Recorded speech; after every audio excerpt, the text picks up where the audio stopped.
No nosso exemplo aqui, nós temos duas caixas d'água e um registro entre elas. Vocês podem perceber que uma caixa d'água está cheia, ou seja, tem um nível alto de água, e a outra está vazia. E o nosso registro está fechado. No instante que eu abrir o registro, a água da caixa d'água que estiver cheia vai começar a fluir até não existir mais diferença de nível entre as duas caixas. A que estava vazia vai começar a encher e a que estava cheia vai começar a esvaziar até o nível ficar igual. Nesse instante, ou seja, quando não existir mais nenhuma diferença de nível, para de existir esse fluxo de água. Bem, para a gente ter um movimento dessa água, foi necessário ter um desnível de água, ou seja, a pressão.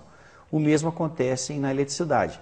Para que exista o movimento dos elétrons, deve existir entre os pontos que vai existir esse movimento, uma diferença de pressão elétrica, tá? Ou chamada diferença de potencial.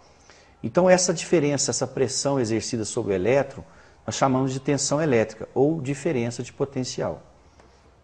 A unidade de medida da tensão elétrica é o volt. A tensão elétrica, então, é a pressão exercida sobre os elétrons livres para que estes se movimentam no interior de um condutor.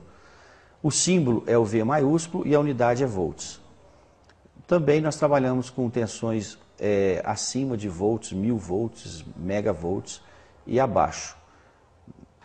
O volt, então, nós podemos ver aqui nesse degrau central que o volt é uma escala principal. Nós temos os múltiplos.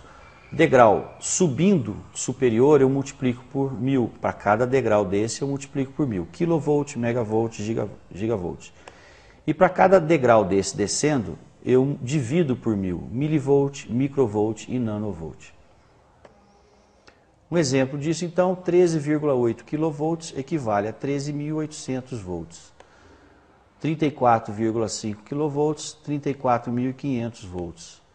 220 volts, se eu quiser escrever isso numa escala de kilovolts, ele é escrito como 0,22 kV. 127 volts, ele pode ser representado por 0,127 kV.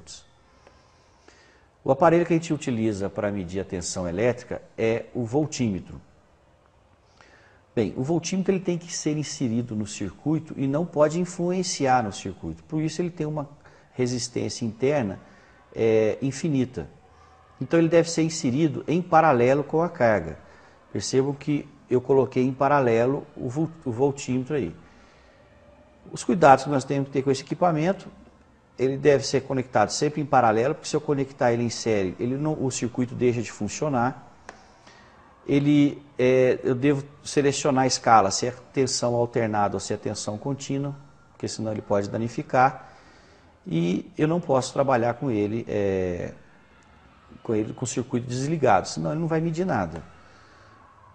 E não posso ficar mudando também a posição do voltímetro com o circuito energizado. Os cuidados mecânicos, é óbvio que ele não pode sofrer nenhuma queda, porque eles podem quebrar.